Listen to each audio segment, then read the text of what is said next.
À présent, l'Assemblée générale va entendre l'allocution de Son Excellence Monsieur Macky Sall, président de la République du Sénégal.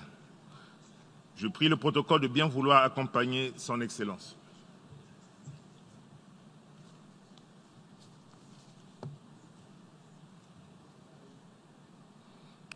Au nom de l'Assemblée générale, j'ai l'honneur de souhaiter la bienvenue à l'Organisation des Nations Unies, à Son Excellence Monsieur Macky Sall, président de la République du Sénégal, et je l'invite à bien vouloir prendre la parole devant l'Assemblée.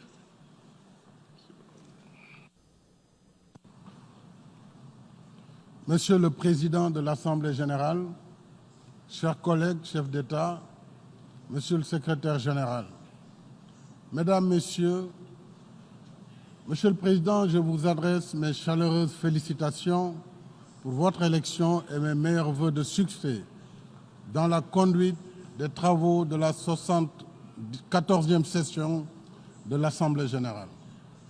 Je remercie votre prédécesseur pour sa contribution à nos efforts communs et renouvelle mes encouragements à notre secrétaire général dans l'exercice de sa mission au service des États membres. Cette session de l'Assemblée générale nous invite à dynamiser les efforts multilatéraux pour l'éradication de la pauvreté, l'éducation de qualité, l'action contre le changement climatique et l'inclusion.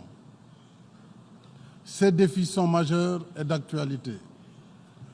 Mais pour de millions de victimes de la guerre et du terrorisme, se pose d'abord la question existentielle de vivre en paix et en sécurité. Au Sahel, des groupes terroristes continuent de semer la mort au quotidien, de provoquer des réfugiés et personnes déplacées par milliers et de détruire des services sociaux de base.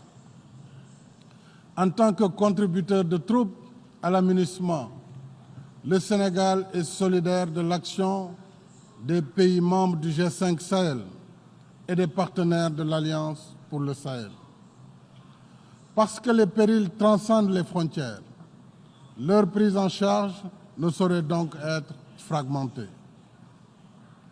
La paix, la sécurité et la stabilité du Sahel sont partie intégrante de la paix, de la sécurité et de la stabilité du monde.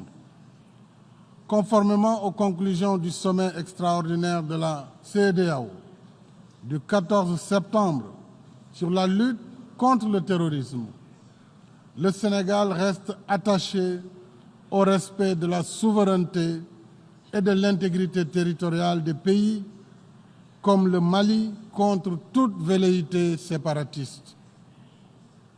Nous appelons le Conseil de sécurité à doter l'aménagement d'un mandat robuste et d'équipements adéquats pour la lutte contre le terrorisme au Sahel. Le terrorisme, c'est la négation absolue de l'humanité. Il doit être combattu sous toutes ses formes et manifestations.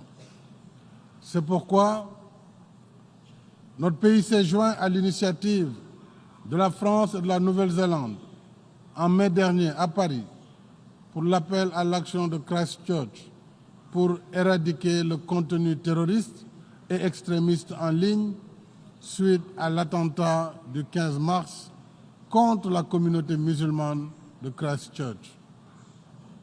Nous devons fermement rejeter les discours populistes qui manipulent les consciences, nourrissent la haine et finalement banalisent le racisme, la xénophobie et l'extrémisme violent. À l'opposé, une sagesse africaine exalte la cohabitation pacifique et le respect de la diversité par l'effort conciliant qui établit le régime de la cité de la paix, où chaque humain vit en paix avec lui-même et avec son prochain, car, dit cette sagesse, l'arc-en-ciel doit sa beauté aux tons variés de ses couleurs. Cela veut dire que la paix est aussi diversité, qu'il ne saurait y avoir de centre civilisationnel supérieur qui dicterait aux autres la façon d'être et d'agir, et que toutes les cultures, toutes les civilisations sont d'égale dignité. Ainsi, le Sénégal a décidé de réaliser le mémorial de Gorée en souvenir de la période sombre de l'esclavage et pour la cohabitation pacifique des peuples dans le respect de leur diversité. Monsieur le Président, Mesdames et Messieurs, l'état de paix qui inspire l'idéal des Nations Unies est assurément plus compatible avec la condition humaine que l'état de guerre. Mais la paix n'est pas que l'absence de guerre. La paix, c'est aussi l'état d'esprit qui apaise et accommode. Dans cet esprit, le Sénégal appelle ardemment à la réconciliation entre les peuples palestiniens et israéliens, à la réalisation du droit du peuple palestinien à un État viable avec Jérusalem-Est comme capitale, coexistant pacifiquement avec l'État d'Israël, chacun à l'intérieur de frontières sûres et internationalement reconnues. Le dialogue est l'essence des Nations Unies, notre maison commune. Sur les cendres de la guerre, cette maison a été édifiée pour servir le multilatéralisme, propice à la coopération et à la coexistence pacifique entre les peuples. Face aux menaces globales, face aux enjeux qui dépassent l'État-nation, c'est ici que s'expriment nos préoccupations.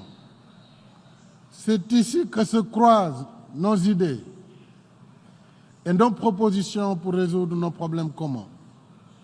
C'est ici que convergent nos espoirs de compromis pour parvenir à nos fins communes, comme le veut la charte de l'organisation. La foi dans le multilatéralisme ne prospère que dans le respect des règles et des engagements convenus. Lorsque ces règles et ces engagements sont remis en cause, cette foi s'en trouve ébranlée et l'idéal des Nations Unies affaibli. En conséquence, le Sénégal renouvelle son attachement au multilatéralisme et à une gouvernance mondiale réformée et inclusive par une représentation plus équitable de l'Afrique au Conseil de sécurité. En ma qualité de président en exercice du comité d'orientation du NEPAD, je salue la dynamique des partenariats, anciens et nouveaux, avec l'Afrique.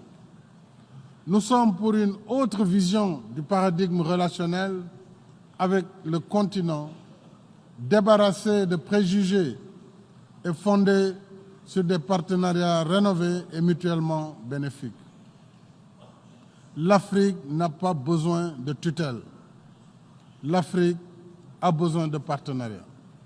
Nous voulons des échanges plus équitables, qui n'exagèrent pas la perception du risque de l'investissement sur le continent, qui rémunèrent à leur juste prix les matières premières, qui protègent les droits des pays d'accueil comme les intérêts de l'investisseur et qui favorisent la création de chaînes de valeur locales.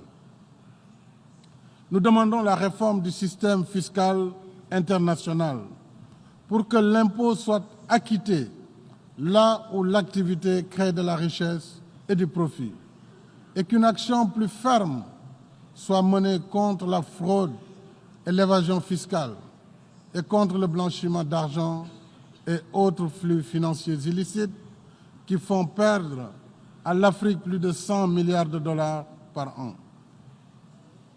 Nous invitons à la mise en œuvre de l'accord de Paris sur le climat, y compris l'objectif de 100 milliards de dollars par an en soutien à la transition énergétique et à l'adaptation au changement climatique.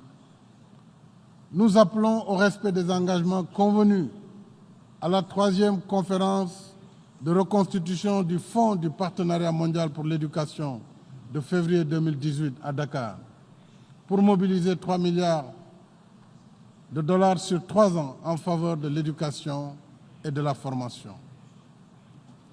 Une gouvernance mondiale plus inclusive, des échanges plus équilibrés, une fiscalité internationale réformée et l'exécution des engagements agréés. Voilà pour l'Afrique les véritables enjeux du multilatéralisme aujourd'hui. Voilà pour l'Afrique les véritables défis que nous devons relever ensemble si nous voulons dynamiser les efforts multilatéraux pour éradiquer la pauvreté, promouvoir l'éducation de qualité, agir contre le changement climatique et favoriser l'inclusion. Ce faisant, il reste que le destin des peuples repose d'abord entre leurs mains. C'est pourquoi le Sénégal poursuit résolument sa voie vers l'objectif d'émergence à l'horizon 2035 avec le plan Sénégal émergent. Sur la première phase du PSE 2014-2018, nous avons réalisé plusieurs projets d'infrastructure de développement par l'investissement public. En décembre 2018, nous avons lancé la phase 2 du PSE sur la séquence 2019-2023 avec un plan d'action prioritaire mieux orienté vers l'investissement privé dans des secteurs stratégiques comme l'agriculture, l'élevage et la pêche, mais également les infrastructures et services de transport, l'énergie, l'éducation, la formation, mais aussi l'économie numérique, la santé, entre autres, et les infrastructures hôtelières et touristiques. Enfin, l'habitat, dont un programme spécial quinquennal de 100 000 logements qui seront réalisés. Ces efforts s'accompagnent de la rationalisation de l'administration et des dépenses publiques et d'une meilleure mobilisation des ressources internes. En même temps, nous traduisons la vision d'un Sénégal pour tous par des politiques publiques d'inclusion sociale et d'équité territoriale, dont le programme d'urgence de développement communautaire, avec ses composantes eau potable, électricité, pistes de désenclavement et équipements pour les femmes rurales.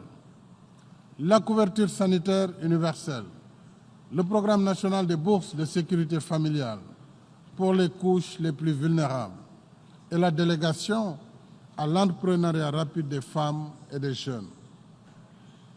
Mesdames et messieurs, face à l'idéal de paix et de fraternité humaine qui nous réunit ici, le Sénégal se réjouit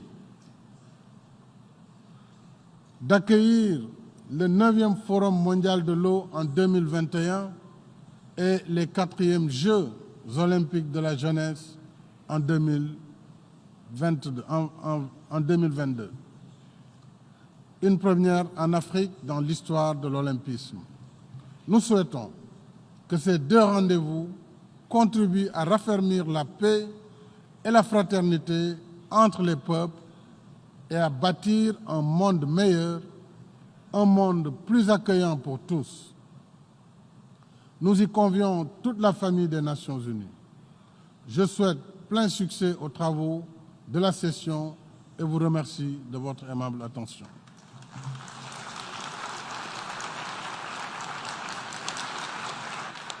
Au nom de l'Assemblée générale, je tiens à remercier le président de la République du Sénégal de l'allocution qu'il vient de prononcer. Je demande aux membres des délégations de bien vouloir rester assis pendant que nous prenons congé du président.